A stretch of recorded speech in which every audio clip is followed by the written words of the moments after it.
Hey everybody, it's Mr. Wagstaff. Cool stuff to talk about today. So not only does Russia and the United States get new leaders here in the middle of the Cold War, but they both develop a new weapon that makes the atomic bomb look like child's play.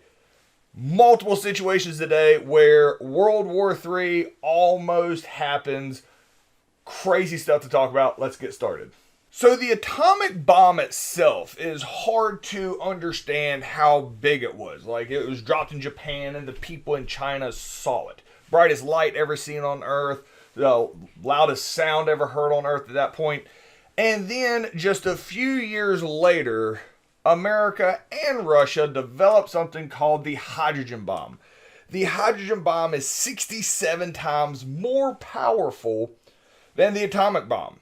It would be like dropping 67 atomic bombs at one time, all right? And they make thousands of them and pretty much point them at each other. Important note here, they don't have intercontinental ballistic missiles, meaning they have the bombs, but pretty much they can only hit things that are about 500-600 miles away at this point because they don't have the rocket ability to travel around the world like we would today. So it's either has to be dropped from a plane or it can't travel real far. That little piece of information is going to be important for today's story. But let me tell you a little bit about the hydrogen bomb here as we get started, just to know in the back of your head that when we talk about a nuclear war, these are the bombs that we're talking about now. This is a test of the hydrogen bomb. You're like, oh, wow, that looks really big. Also, the fact that this was done at noon in the middle of the Pacific on a cloudless, sunny day. Meaning, this is so bright, it makes the sun look black. Crazy. It would be like crazy if I had a video of that, wouldn't it? Lucky for you, I do.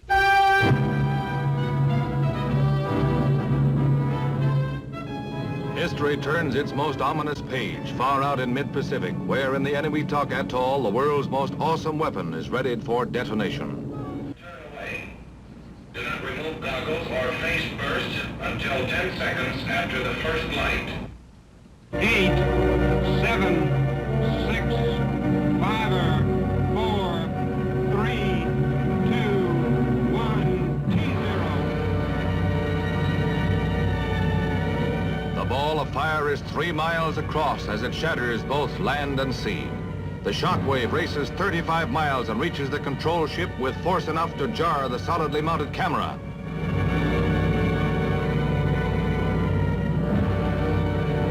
In seconds, the fireball erupts into a geyser that towers 25 miles into the stratosphere, spreading into a 100-mile wide mushroom cloud.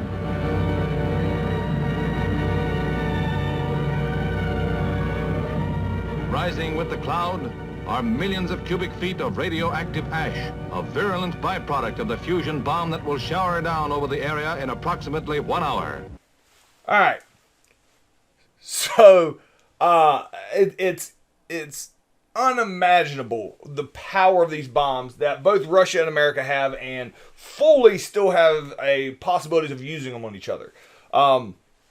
So you may have, and before you laugh at these kids, let me explain to you why this is, because it's history. It's important to point it to you. So in the 1950s, they had bomb drills because everybody was terrified of the atomic bomb and then the hydrogen bomb. People were terrified of that. So while schools have fire drills, tornado drills, and things like that, in the 1950s, they had bomb drills where all the kids would, they'd read, oh, there's going to be a bomb, and everyone would duck and get under their desk and cover their head, and you'd be safe from the hydrogen bomb. Now, if you're like, wait a minute. Okay. Now, let's clarify. This is for kids. The adults knew this was worthless. If a bomb goes off outside, your school disintegrates. There's nothing you can do about it. It's just, boom, it's over instantaneously. So why did they do these drills? Well, because they're kids. There's nothing the kids can do about the possibility of having an absolute catastrophe take place on Earth. So what you want kids to do is be kids. If you tell kids, hey, if you get under your desk, you'll be safe from an atomic blast, guess what they're not worried about anymore? an atomic blast. So they can't control it one way or other because they're kids. So a lot of these school bomb drills were basically more of a psychological thing for the kids of basically helping them be prepared. But if you were in the 1950s, you learned how to have a bomb drill called duck and cover. And the best part is there's an entire video that goes along with it. And I also have a clip that for you here for that one. This is awesome. So if you're in the 1950s, this is what you do in school. Duck and cover. He did what we all must learn to do. You and you and you and you. Duck and cover. Be sure and remember what Bert the Turtle just did, friends, because every one of us must remember to do the same thing. That's what this film is all about. Duck and cover. We all know the atomic bomb is very dangerous. Since it may be used against us, we must get ready for it. So you and I don't have shells to crawl into like Bert the Turtle, so we have to cover up in our own way. First, you duck, and then you cover. And very tightly, you cover the back of your neck and your face. Duck and cover underneath a table or desk or anything else close by. Betty is asking her teacher, how can we tell when the atomic bomb may explode? And her teacher is explaining that there are two kinds of attack, with warning and without any warning. We think that most of the time we will be warned before the bomb explodes, so there will be time for us to get into our homes, schools, or some other safe place. Our civil defense workers and our men in uniform will do everything they can to warn us before enemy planes can bring a bomb near us. You may be in your schoolyard playing when the signal comes. That signal means to stop whatever you are doing and get to the nearest safe place fast. Always remember, the flash of an atomic bomb can come at any time, no matter where you may be. You might be out playing at home when the warning comes. Then be sure to get into the house fast, where your parents have fixed a safe place for you to go. If you are not close to home when you hear the warning, go to the nearest safe cover. Know where you are to go, or ask an older person to help you. You know the places marked with the S sign? They're safe places to go when you hear the alarm. If there is a warning, you will hear it before the bomb explodes. But sometimes, and this is very, very important, sometimes the bomb might explode without any warning.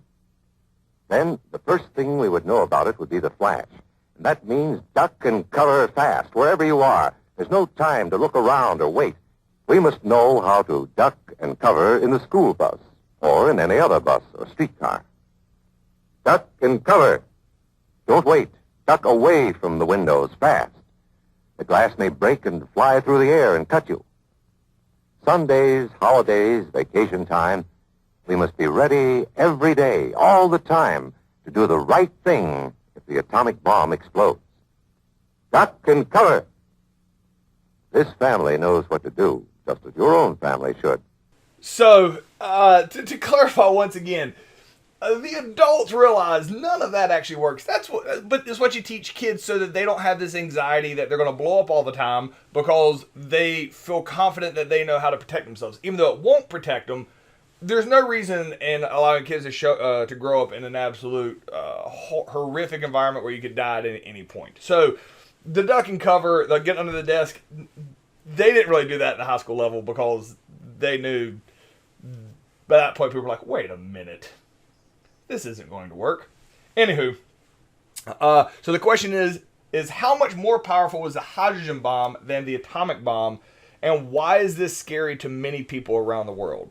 So answer that, pause me if you need to, and we're going to move on. All right, so now we have these massive weapons. You would think that we wouldn't get into dumb arguments with us, meaning Russia and the United States, and almost go to war over this, but we do multiple times.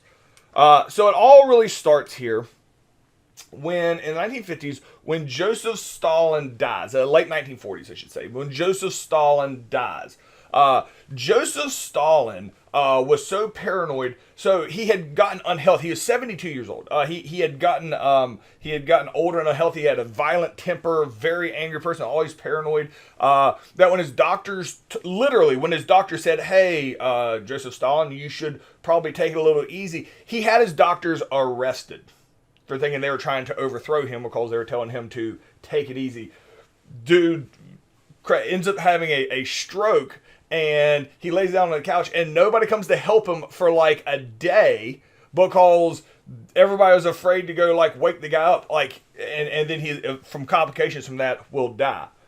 So they don't have elections in Russia after Stalin, who had been there for 29 years, when he dies. So, and because it's inside the Iron Curtain, nobody really knows what's happening. These reports come out that Stalin has died, but who's going to take over? Well, very quickly they find out that the new guy that's going to take over from Joseph Stalin is a man named Nikita Khrushchev. So America's really concerned here. Like, okay, Stalin was like, like death to America, like, being very aggressive militarily. Who's this Nikita Khrushchev guy? Nobody knows anything about him. Is he going to be just as violent and aggressive as Stalin was?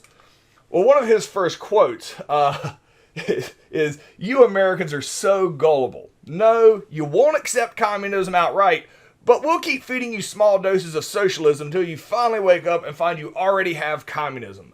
We won't have to fight you," which, that's the key one. We won't have to fight you. "We'll so weaken your economy until you fall like overripe fruit in our hands." Basically, he's saying, communism is so good, you're naturally going to become communist anyway. We don't need to fight you. You're just going to eventually just come running to us to show you the right way. That's completely not what ends up happening at all. And a large part, I think the biggest issue America has is the individual rights that aren't existing in communist countries and personal liberties. But regardless, this on the right is Dwight Eisenhower, the president of the United States at the time, meeting in 1949, meeting with Nikita Khrushchev, the two leaders of these two countries that are about to go to war. That looks like it. Hey, oh my gosh, this is fantastic. They're getting along. They put this concept of the summit. They're going to talk about a summit like, hey, let's get together and talk things out so we don't have more tension. And Eisenhower's like, that sounds like a great idea. Let's do this. And Nikita Khrushchev says something odd to Eisenhower here. He says, all right, just how about we do this to show respect for each other? How about we not spy on each other until this summit, which will be next year? And Eisenhower's like, sure, we won't spy on you. And Nikita Khrushchev's like, okay, no, I'll listen to me. Don't spy on me. Prove you're being honest. Don't spy on me. Don't spy on Russia. We won't spy on you. Let's see if we can be honest with each other and then start working together. And Eisenhower's like, absolutely. Now, the reason Eisenhower doesn't bat an eye at this is because he 100% expects to continue to spy on Russia. However, the reason that this whole conversation doesn't bother Eisenhower is we have these top secret planes called U-2 planes. All right? So these U-2 planes can fly way, way, way, way up into the stratosphere. Like, you can't see them. They're undetectable on radar. Nobody has any idea that they're there. And they have super powerful cameras on the bottom of them. And they can take pictures down below it. So he's like, I'm going to keep spying on them. They don't even know that we're doing it. So who cares? Well, the reason that America is confident that they don't know that we're spying on them is because the U-2 planes aren't detectable on any American radar. Russia has better radar. Russia knows the planes are there and have been spying on them. They just can't do anything about it. So Nikita Khrushchev asked Eisenhower, stop spying on us, and Eisenhower was like, sure, having no idea that Russia knows that these planes are flying over Russia, spying on them. What Eisenhower also doesn't realize is that true, Russia couldn't build the same plane. But they could build a big old missile that can shoot one down. Because we don't have the ability to shoot our own plane down. And this is exactly what happens. Russia, in this time period, they weren't supposed to be spying. America wasn't supposed to be spying on Russia. The Soviet Union. The Soviet Union shoots down a U-2 spy plane over Russia. And this is how I imagine the conversation went afterwards. Ring, ring, ring, ring, ring. And Eisenhower picks up the phone. He's like, hello? And on the other end is Nikita Khrushchev. And he says, hey, you been spying on us? And Eisenhower's like, I haven't been spying on. What are you talking about? And Nikita Khrushchev's like, I just shot down one of your planes. And Eisenhower's like, what? No, you didn't.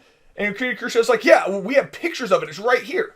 We shot down this plane. Like, it was in the middle of a farming village. Like, all of Russia is looking at it right now. And Eisenhower's like, not mine. And Khrushchev's like, what do you mean it's not yours? Eisenhower's like, it's clearly not an American plane. And Nikita Khrushchev's like, it has an American flag on the side of it. It is clearly your plane. And Nikita Khrushchev's, or Eisenhower's like, I don't know what you're talking about. I mean, that looks pretty messed up. I mean, if anybody had survived that, you could, probably ask them and you would find out, that wasn't an American plane. And Nikita Khrushchev's like, oh, no. The pilot ejected. He's fine. His name's Francis Gary Powers. Hey, Francis, come here. And Francis gets on the phone. He's like, hello. And he's like, they got me, boss. So at this point, Eisenhower, realizing he's been caught in a lie, goes straight old man on this. Instead of being like, you know what, our bad. Yes, I violated your, like whatever. He says, yeah, well, you deserve to be spied on. You're a turd or whatever. And like gets super angry and then hangs up on Nikita Khrushchev. All right. Now that whole conversation probably did not play out exactly that way, but that's pretty much what happens as far as the end result. Russia calls America out for spying on them. America denies it. It's proven. Francis Gary Powers is captured. He's kept in prison in Russia for about a year. He's released unharmed with a prisoner exchange later on. But trust is ruined between the United States and Russia. Like, this was supposed to be a new beginnings here of Russia and American relations, and the U-2 incident completely wipes anything like that down. Wipes anything like that out, because clearly neither side is willing to be honest with each other. And so this whole concept of having a summit, peace talks, they're off. Cold War's back on, and like tensions are back sky high with everybody having hydrogen bombs. And so, ridiculous. Which is exactly the same thing America would do. What Khrushchev does is he brings the wreckage of the U-2 plane into Moscow, and then like puts up all the pictures and everything they had been taking pictures of, and basically tells all the Russian people, hey, Americans are spying on you. They're up here every time you get out of the shower. They're taking pictures of you. Just the propaganda of us versus them. America would have done the exact same thing. But the U-2 incident really, where it looked like maybe after Stalin, the two sides would work together, not going to be a thing. So the question here is, what was the U-2 incident and why did it increase world tensions? So pause me, answer that completely, and we're moving on. So just as Stalin switched out for Khrushchev, America gets a new leader. And now America goes through new leaders a lot quicker than Russia, because they are presidents and they only serve for 4 years at a time. So the president we're going to talk about now is the youngest president ever elected at the time, is John F. Kennedy. He's the one here on the right. The guy to his left is Lyndon B. Johnson. JFK will be assassinated 3 years into his time in office, and Lyndon B. Johnson will then take over and then serve 4 years of his own. So he was JFK's vice president. So while they're both here. But so JFK, the guy here on the right, is the leader of America when the most intense situation happens and America and Russia about go to thermonuclear war and pretty much would have eradicated most of human existence. And it was this close. And that's not hyperbole. That's like, well, okay. It was a little bit more than that. It was about 15 minutes. If things hadn't changed in 15 minutes, we were all wiped out. So I guess it is a little hyperbole. Anyway, it's called the Cuban Missile Crisis. All right. Let me give you a little backstory here. All right. On what happens. So there's no quick way of telling this story, or abbreviated, I should say. So I'm going to hit the high notes here to let you know what is happening. All right. So there's this country called Cuba. It is 90 miles off the coast of Florida. So in geographic terms, it's really close to America. All right. So in the 1940s, all right, 1950s, we'll move up into the 1950s. So the U-2 incident has already happened. There's tensions moving up into the 1950s, which, let me clarify, as I've realized I've been saying this, it was 1950. We're late 50s. U-2 incident, late 50s. Anyway, the leader of Cuba is a guy named Batista. All right. Now, Batista, all right, he is a communist. So America's like, oh, we don't like communists. But Cuba's a really poor country, whatever. We were dealing with other stuff. Well, Batista starts not really liking communism and starts moving away from communism. And when you get elected or you come to power and you're like, I'm this political ideal, and then you start not being that ideal, people get upset with you in your own country. So there ends up being a big revolution in Cuba. People who don't like Batista, all right, two guys here, Che Guevara and Fidel Castro. Fidel Castro, for this course, is the one that we're going to talk about here. So these two guys are kind of instrumental in leading this revolution to overthrow Batista. Now, America, because we don't know who's going to win this, we kind of want both sides to like us, so we fund both Batista for a while, and then we realize Batista looks like he's going to lose, so we start funding Fidel Castro and the revolution. So the revolution takes off, and it is successful. They overthrow Batista, in large part with help from the United States government, because they're like, hey, at least they got rid of that communist guy, all right? And they overthrew him. America apparently didn't do their research enough. The reason they overthrew the guy is because he wasn't communist enough. So we funded the people to overthrow him, thinking, hey, surely this is going to be better. Che Guevara, the guy on the left, we won't talk about him again. He is actually caught and executed in the 1960s down in South America. But Fidel Castro, all right, he ends up becoming the leader of Cuba. He's the dictator of Cuba, all right? And America at first is like, cool, so anybody's better than Batista. And he's like, I will be communist. And America's like, no, not another communist guy. And he becomes communist, and he is going to become good friends because he's got a new country he's got to, rebuild after this civil war here in Cuba. So Fidel Castro teams up with Nikita Khrushchev here in Cuba, which is 90 miles off the coast of Florida. America, completely not cool with this, so we take a pretty firm stance with Cuba almost immediately when Fidel Castro comes in, and we put an embargo saying, we won't trade with you. America's got a bunch of stuff people want to say, we're not going to trade with you. We hope that would put enough economic pressure on Cuba to where Fidel Castro would be run out of office. Doesn't happen.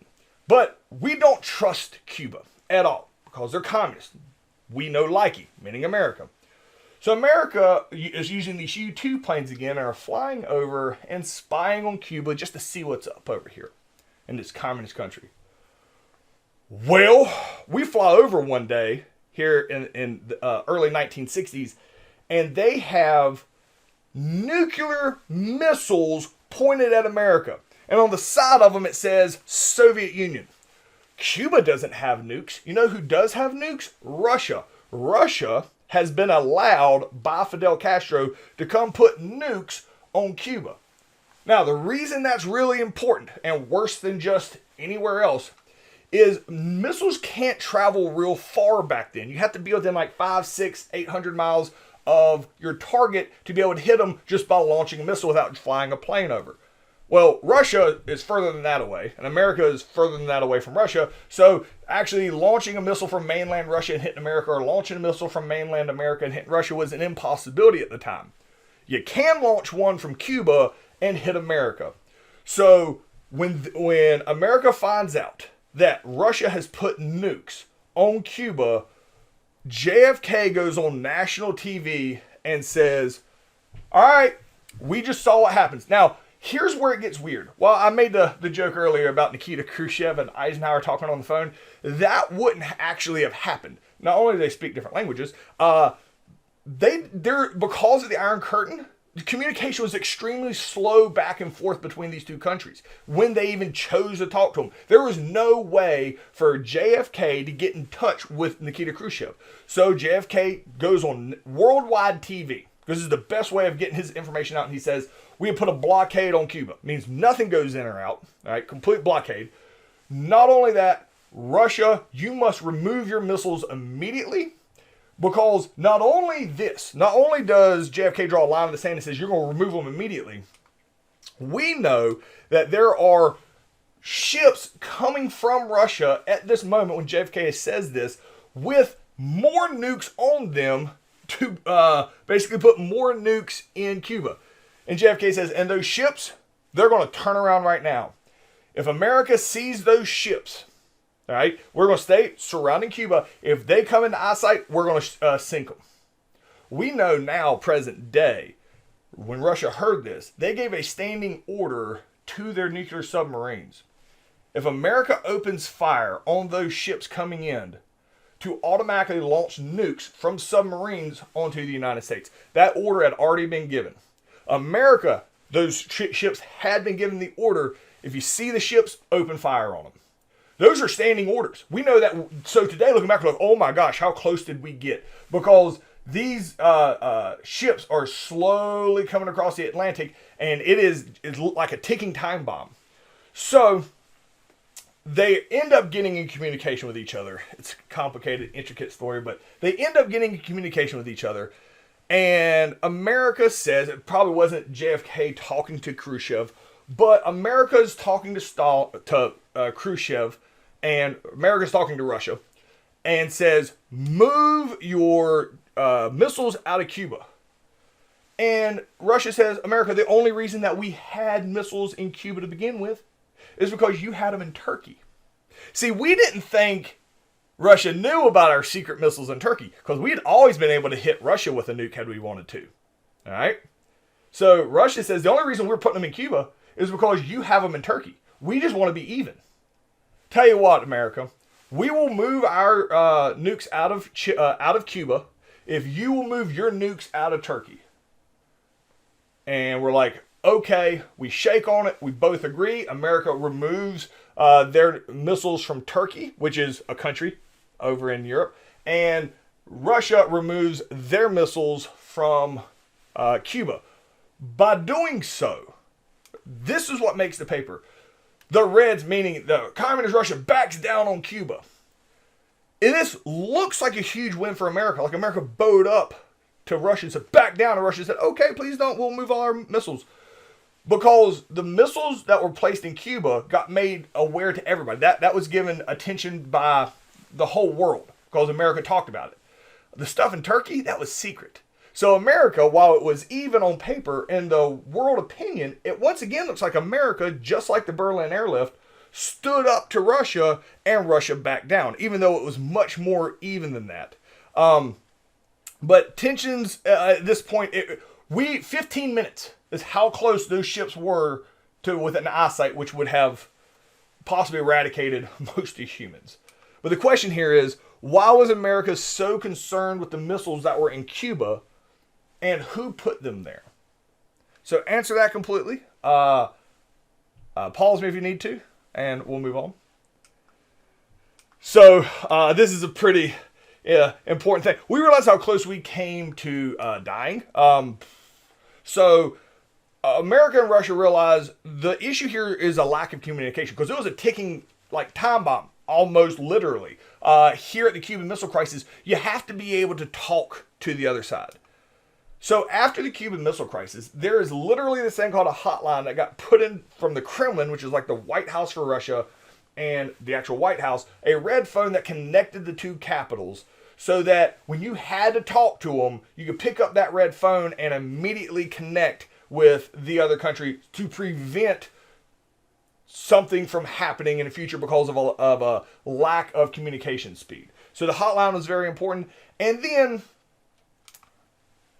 The next one is actually credit to Russia and America solving a problem before it really happened. It's called the Limited Test Ban Treaty. The Limited Test Ban Treaty says, hey, look, we all have nukes. We keep wanting to show them off, see how big we can make them. New rule, you can't detonate them on land. You can't go underwater and detonate them. You can't detonate them on land, and here's why. This is a picture of a test, one of the very first atomic bombs. This thing's huge. If a storm comes in right after, this is all radioactive ash, and the radioactivity that happens afterwards is what kills just as many people as the explosion itself. If a storm comes in right after this, it can take all that radioactive ash and dump it on some country just from a test, and you can kill millions of people. If Russia or America accidentally killed millions of people in a country, World War III, just because the weather changed. So the new rule is, and you can't do it underwater too, because then it will mess up the water and all your fish and kill people and animals and all those stuff, that the Limited Test Ban Treaty says you can no longer test nukes in the atmosphere, because you detonate it on ground, it goes to the atmosphere. So from this point on, if you want to test nukes, it's still how we do it today. You got to dig a big hole in the ground, bury it, and then detonate it, and then use like a Richter scale that measures earthquakes to see how big the explosion was. But both of these things are designed to ease tensions, so we don't accidentally go to war when we don't really want to, because the Cuban Missile Crisis brought the world very close to World War III. So the question here is, what were some of the ways America and the Soviet Union tried to ease tensions in the years after the Cuban Missile Crisis? So answer that completely. That's as far as we'll get today. See you guys tomorrow.